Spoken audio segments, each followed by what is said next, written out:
The Derwent Inktense pencils are very unique. They are not wax, not oil, and not watercolor. So what are they? I'm trying them for the first time today to see if these pencils live up to the hype and to see just how well they work for adult coloring pages. Keep watching to see the results. I've been wanting to try the Derwent Inktense pencils for a very long time. And I almost bought them when I was doing my ultimate pencil comparison with all of these other brands of pencils, but I held off because they are actually a little bit different. Now at that time, I thought that they were a watercolor pencil, but it turns out they aren't watercolor either. They are actually a water-based ink pencil. Now this has caught my attention because I haven't actually heard of this before. So I eventually caved after lots of recommendations and I bought myself the big set. Now you can imagine my disappointment when they arrived from Amazon and I opened them to find a very damaged box. No. This is how they arrived. The tin is bent really badly. The inside tin is absolutely just destroyed. It is shocking. And the damage went right through to the inside as well. Just look at that. That is terrible. But it's okay. I spoke to Amazon. It was all sorted out. So I will be sending that other set back after today.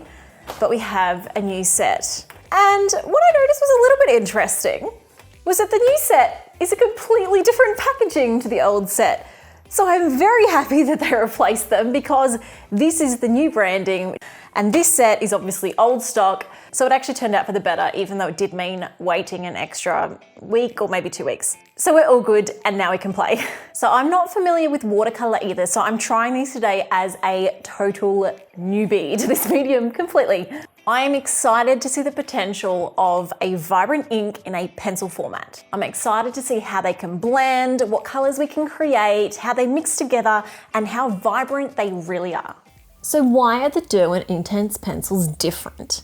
These are not watercolor pencils, they are water activated ink. Unlike watercolor, once you've activated your pigment with water, it dries quickly and the color becomes permanent. So you can create more layers on top or use other pencils or markers without worrying about accidentally reactivating the colors underneath. I'll be using these on paper today, but you can also use the Derwent Inktense range on fabric or other surfaces. So as you can see from just that first little swatch, a little bit of water goes a long way and it makes such a difference to that color. I think I'm going to need to get some paper towel to make sure I'm not adding too much water because it really doesn't need that much, which is great for adult coloring pages because if you're trying to color in a coloring book, you really don't want to add much water. You're going to start to buckle your pages. The next thing I like to do, and you probably already know this, is choose a color palette. So I'm going to use the color catalog too because I know that in here I have a collection inspired by ocean life, which is a perfect fit for the theme of this coloring page. So just looking through these, there are actually a few jellyfish in here, which is quite convenient. And I am really liking the looks of these ones that have pink jellyfish. I think I definitely wanted to go for a pink jellyfish in my original drawing, and I think I definitely want to do that again. Now, if you have the color catalog companion, I have actually included the Derwent Inktense pencils in the companion, so you can actually find the exact color matches for the Inktense range in the color catalog. Now the Inktense do work a little bit differently, so I'm going to show you today how to actually look at those matches because if you're opening the companion for the first time and just drawing your pencils without activating them, you might be a little bit confused by some of the color matches. So let me show you exactly how that works. We're going to just swatch out a few of these different ocean palette ones and have a look at how the colors look different and how they match perfectly when we actually activate them.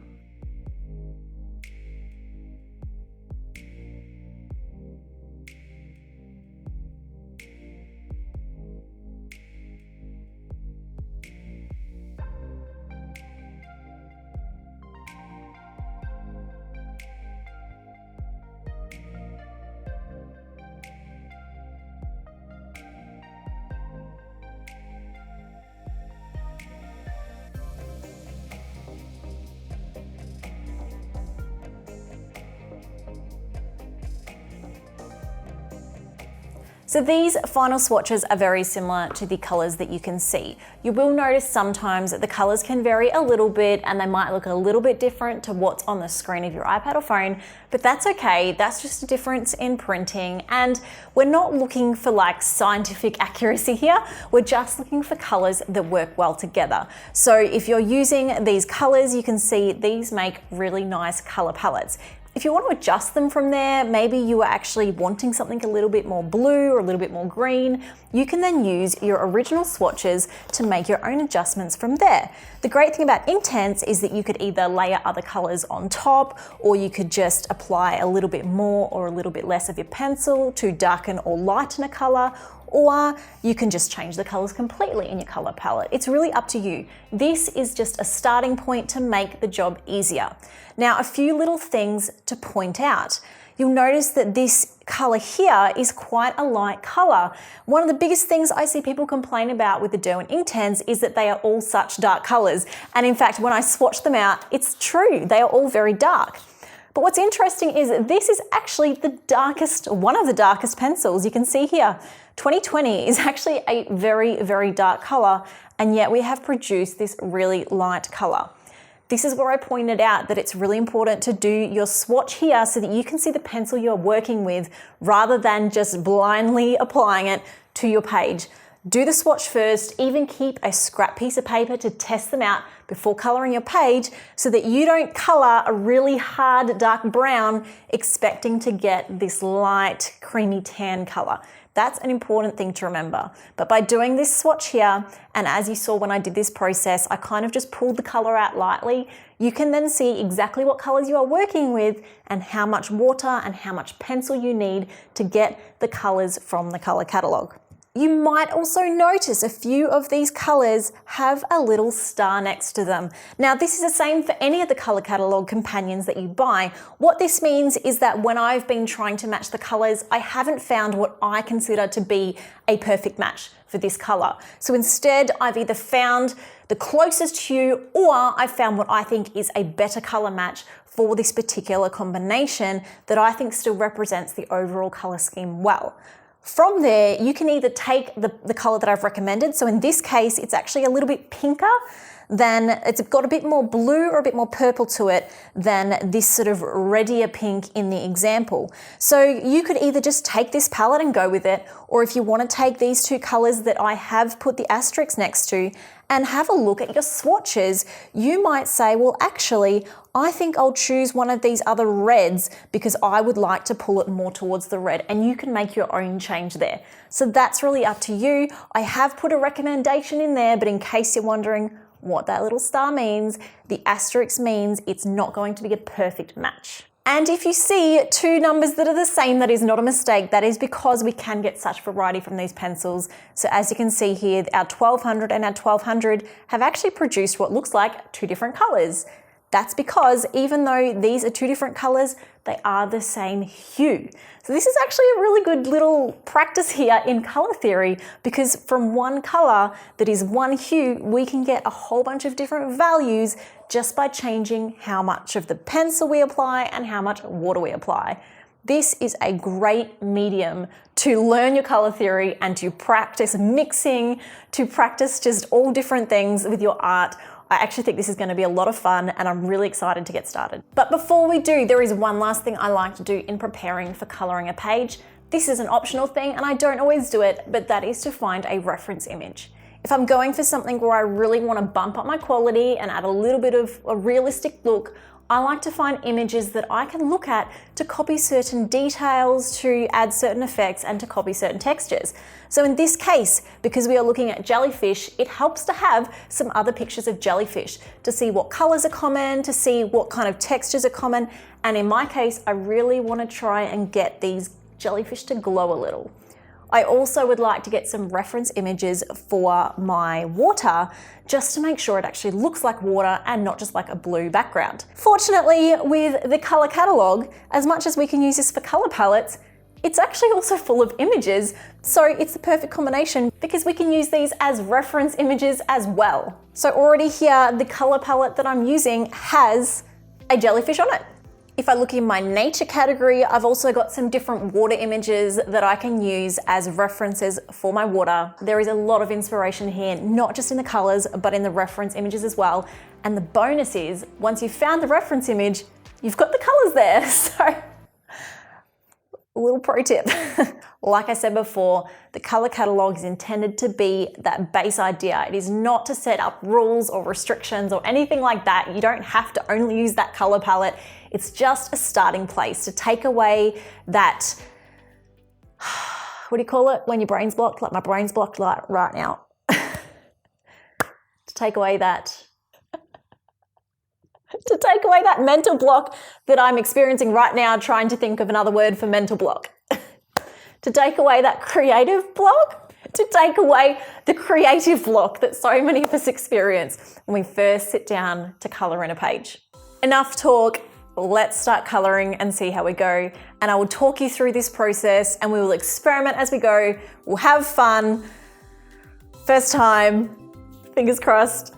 I often find starting a page is the hardest part.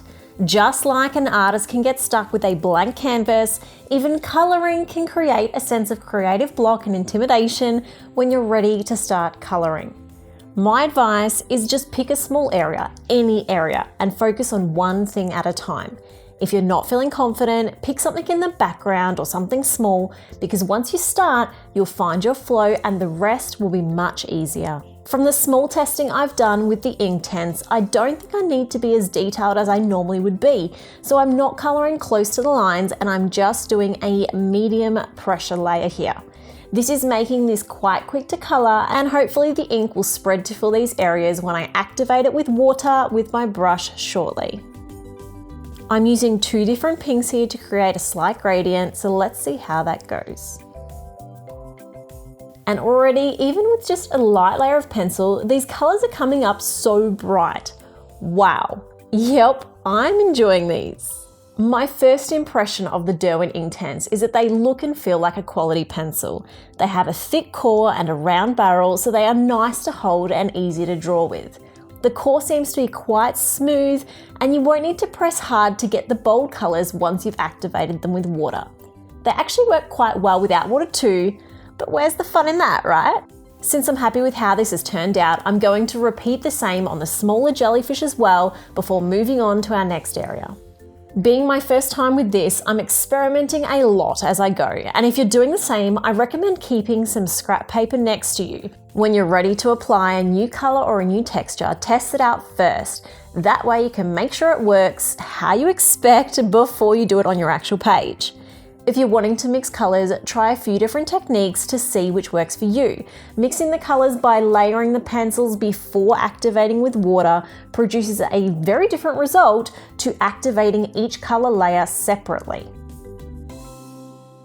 I'm moving on to the finer parts of the jellyfish, and I'm working again with a pink, but this time I want to add some yellows and oranges in a little bit of a gradient, so I'm applying some of these colors as I go.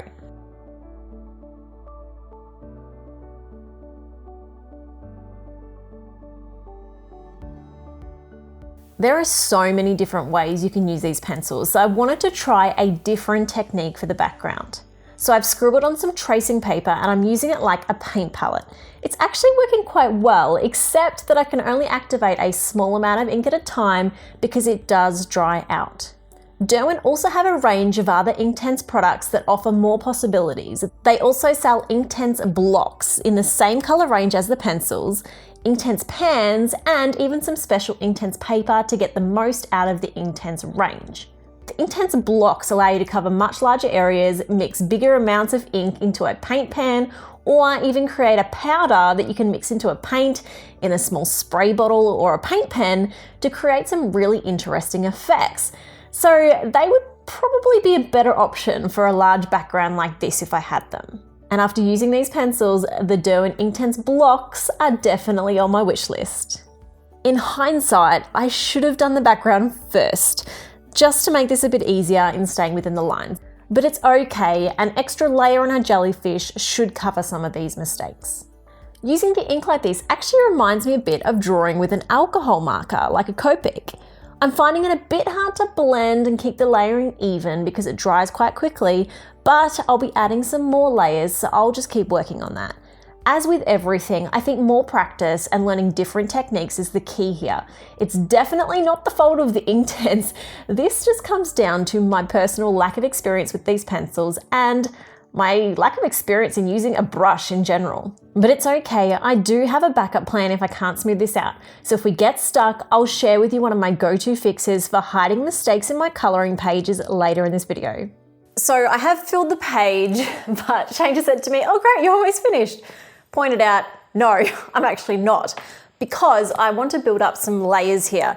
So I've actually just done a quick base layer on the background, although admittedly I got a bit impatient and rushed the last bit, which was fine with my plan, except that meant I added a bit more water than I probably should have, so it's buckling the paper a little bit.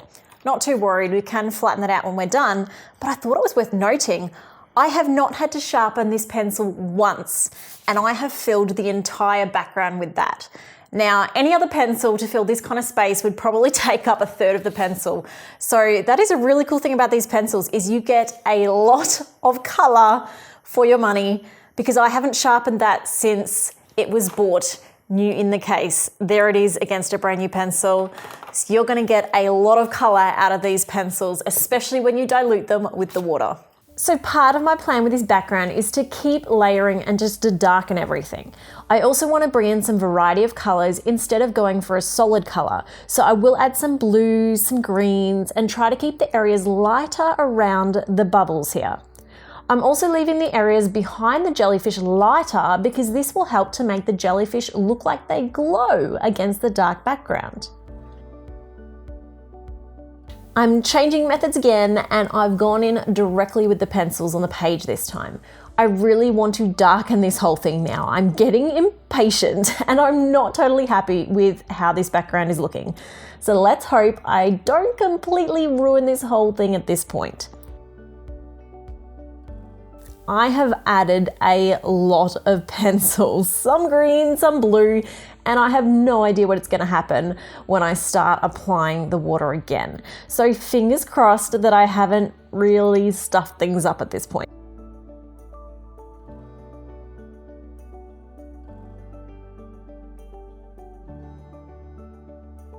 Okay, the water is going down, and yep, this is pretty dark, but I think we'll be okay.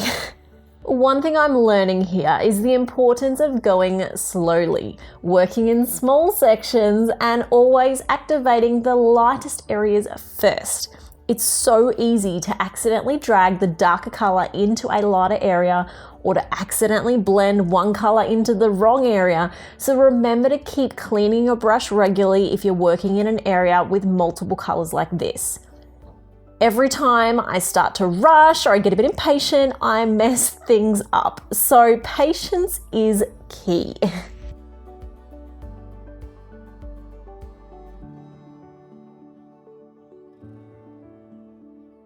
I'm really not liking this, if I'm being honest. I kind of want to start over, but I also want to work through this with you guys. So I will stick it out. We can still fix this. And I don't think I've got the right brush for such a big area. This brush has been great for the details, but it's really letting me down on the background. So it's time to try something different. I don't actually know much about brushes, but I've found this wide acrylic brush and a water brush pen in my stash. Both work, and the water brush pen definitely gives me some new ideas, but the acrylic brush looks like the best option for the smooth background that I am wanting. So let's see if it can help to clean up my current mess.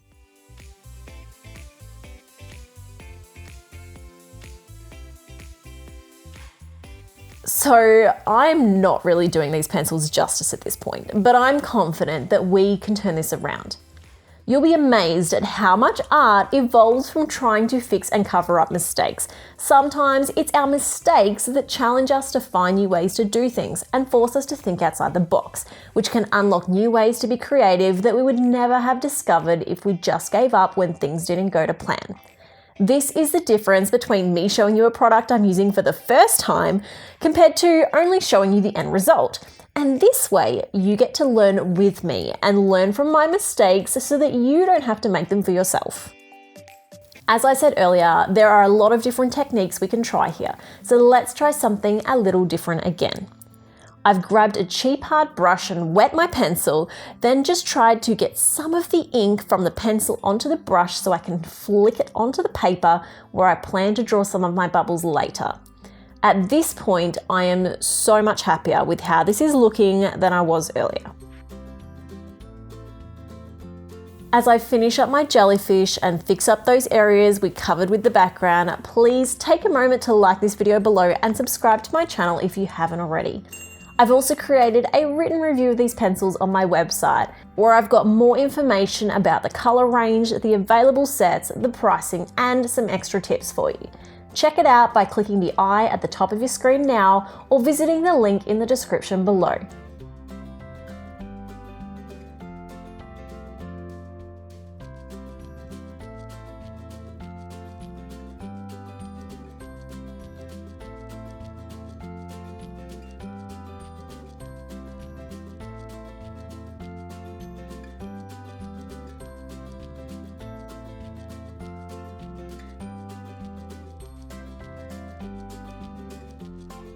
I think I'm done with my Inktense pencils at this point, but I want to finish this page, as I do with many, with some highlights. Today I'm using the paint pens that were given to me by Life of Colour for my previous video where I decorated a rotary phone. And I'm going to use these to add some details to the jellyfish with the yellow and pink to really help them glow and stand out. Now, I've only ever done white highlights in the past, so I'm loving having some new colours now to work with too. The paint pens work pretty well on the Inktense. I've done 2 layers to make them nice and bright, and that seems to be enough that they aren't fading into the ink underneath.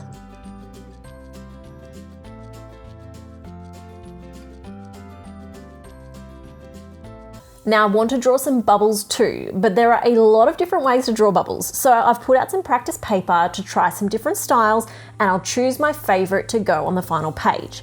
With most of these bubbles, I'm starting with my white pencil to create a light circle, then using my white gel pen for the main highlights. It actually doesn't take much to create a bubble, and as you can see from these different options, there's no perfect way to do it. So this can be another fun activity to practice and something to add some details to your colouring pages. Now, I mentioned earlier about my plan B if the background doesn't work, and this is pretty much it. Just keep adding effects. Adding lots of extra details, highlights, and interesting elements is the best way to hide and cover up mistakes or textures that you're just not happy with. This is one of my favorite gel pens, but it isn't working as well on the Inktense as it usually does on pencils and markers, so I might have to put some of my other brands of white gel pens to the test for next time. Otherwise, the white paint pens might also be a good option. And we're done. That's so much detail to your drawing, Mum. Thank you. So I did feel a little bit lost along the way, and that definitely took longer than I'd hoped, and I do need some more practice with these. But overall, I was so impressed at how these performed, and I'm really happy with the end result. This is so much better than the first time I tried coloring this page with watercolors, and I love how bright they are. I love how bright these colors are. I'm glad I went all out and just went straight for the big set, because I am definitely going to be using these more, and I look forward to maybe try mixing these with some of my other pencils, maybe using these on lower layers or specific areas that I want bright, and then using my other pencils for the rest of my work. I think it could make for some very interesting pieces, but I definitely need to practice the technique, because as you saw through this, that's where I got a little bit unstuck, because I'm not overly familiar with the painting side of things yet.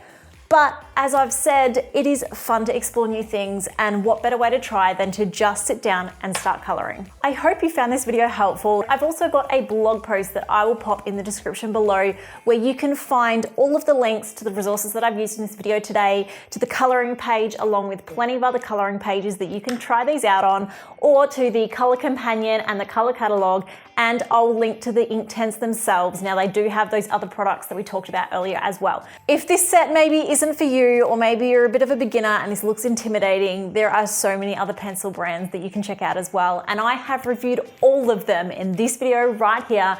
So don't go anywhere, check that out, and I hope you find something that you'll enjoy.